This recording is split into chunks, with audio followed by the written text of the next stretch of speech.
So you discovered UGC like 2.5 years ago? 2.5 years ago. And so tell me a little bit about your journey through that and how you started to like make money and how you started to make more money and like Totally. So I was scrolling on TikTok like everybody else. I was like, what can I do? What can I do? I was a consumer for so long and like I'm already on my phone, but I'm not making any money. So I was like, this needs to change. So when I came across a video and she looked so normal and she was like, I create content for brands. I send it to them and I don't post it. I was like, bingo. Because I'm very private. My life is super private.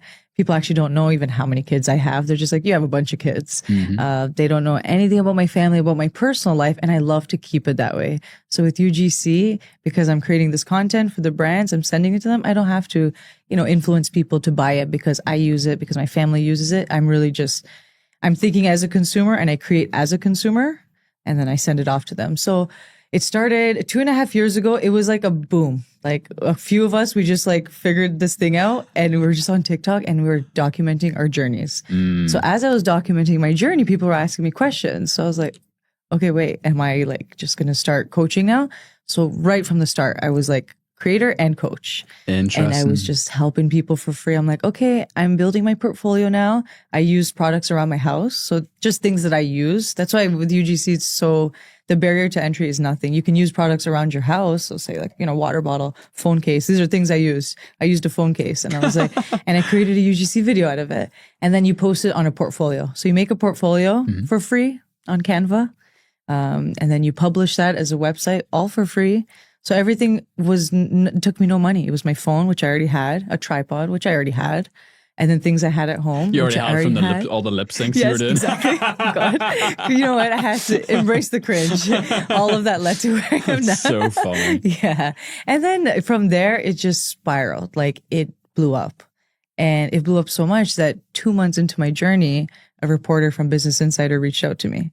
And I was like, what is this?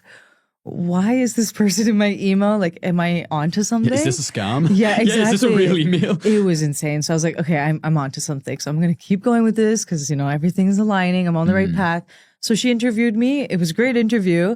The article was published and it was 3 of us. So it was 3 girls on the cover.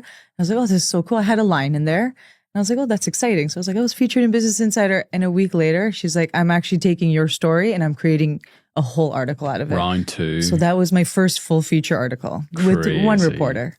And then the following year, a second reporter reached out to me from Business Insider. It was a different one. It's like, is this like, maybe you guys got mistaken? Like I've already talked to Business Insider last year and they're like, no, we'd love to hear like your updated journey. And so much had happened between that 6 months, I think it was. I had already traveled across the globe. I had an international hotel collaboration in Oman. So I went with my whole family, all of us, for free. We stayed at a hotel for free for a week. I created the content. I gave it to them. They knew what UGC was. So when I knew I was going there because it was a family reunion, I was going to Oman and I pitched to a bunch of hotels in the area. And I was like, I'm a UGC creator. I'm a UGC creator. I didn't even have 100 followers on Instagram at that point. And they still responded to me. And they're like, yeah, we'd love to work with you because we can see your portfolio. You know what you're doing.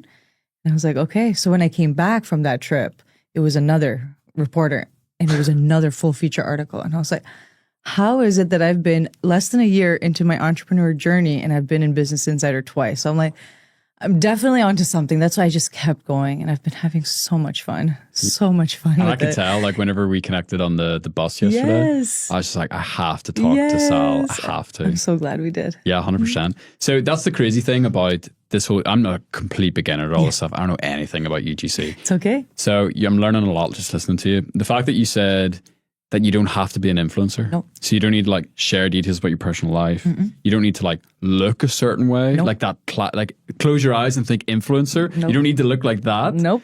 And you can still benefit and make a lot of money through the leverage of like this new age of advertising. Exactly.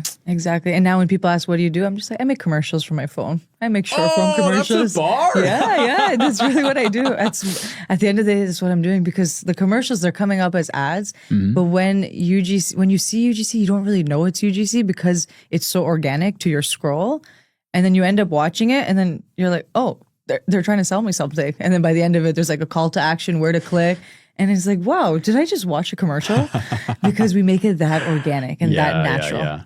So if you don't mind me asking, like I know it's probably like a huge range, but when you started off, like how much money did you get paid for a video? Like how much money on like the mid end do you get in, and then on the top end? It's like, what's kind of the range that UGC creators can make? The barrier, like when you first start, the rule of thumb is like $150. Okay. Because there's a lot of work that goes into it. But when you start, I was doing for free, many videos for free, gifted, we call it.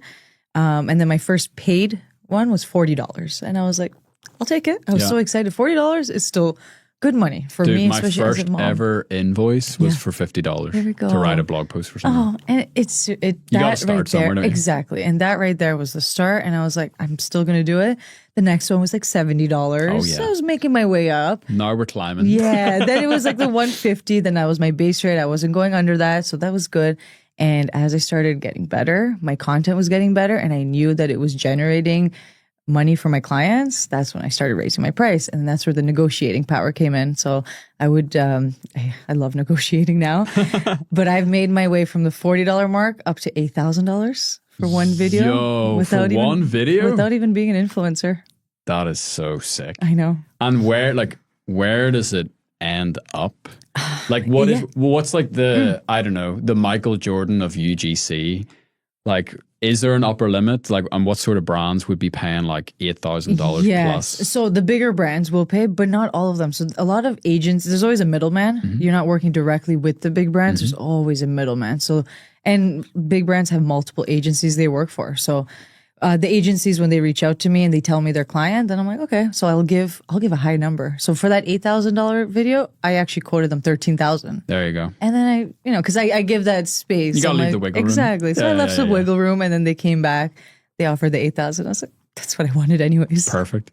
So you kind of, not accidentally, but like a little bit accidentally, were just documenting your own journey the whole time. Yes, the whole time. So you weren't just like doing this UGC stuff. You were also like, hey guys, I just did a thing for this couch company. Yes. This is how I'm doing it. Like blah, blah, blah, blah, blah. Exactly. And from the start of your journey, people were always asking you questions. How the flipping heck do I do this? Always. Since the beginning till today.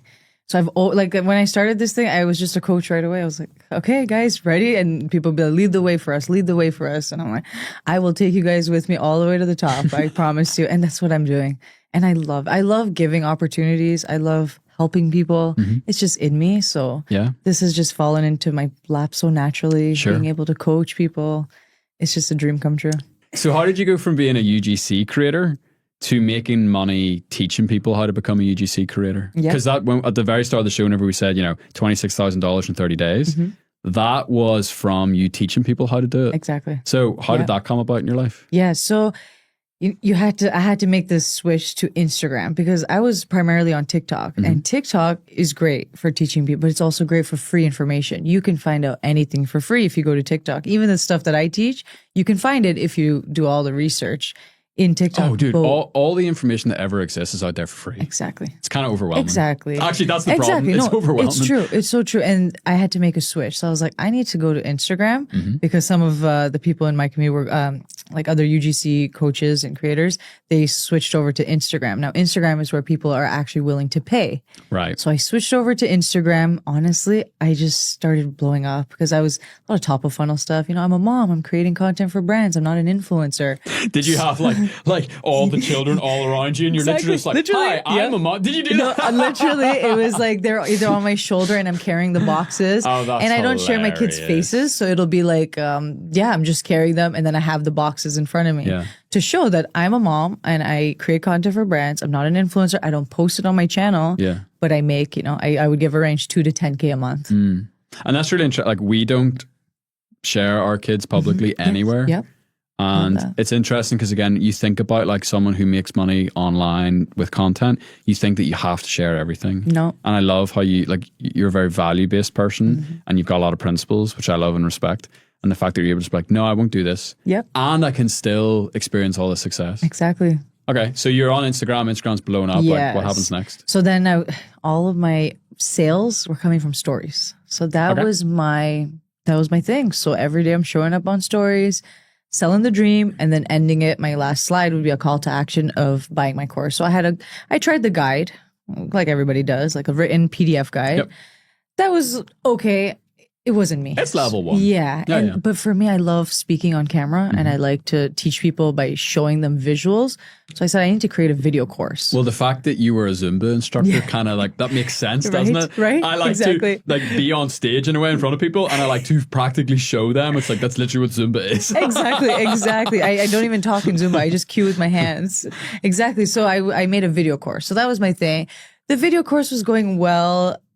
But what was missing was that extra support. I needed a community. And I don't like Facebook groups. I hate Facebook. Even though I'm a millennial, that is just not the platform for me. So I had this course and I said, if you want some extra support, you can go to this Facebook group. And I just made it, threw it up there, never touched it. And I was like, I need a different platform. So that's when I just started Skool. I was like, Skool is perfect and I can use it. If I can use it, anybody can use it. Because when it comes to new platforms, I'm just like a deer caught in the headlights. It's like goes right over me. But Skool is so user friendly. So I was like, this is the platform that I'm going to build my community on. Yeah. So I started giving free lifetime access to my Skool community because I had no idea what I was going to do with it. Yeah. So people were like, what? We get a golden ticket because we got your video course? Awesome. So they felt like it was like Willy Wonka. And that's really what it was. They were like my starters. Yeah. They're like my core group that I started with. And then from there, I just started promoting my community. I was still doing my course on the side. But yeah, the Skool is the one that really was able to make me money as a coach.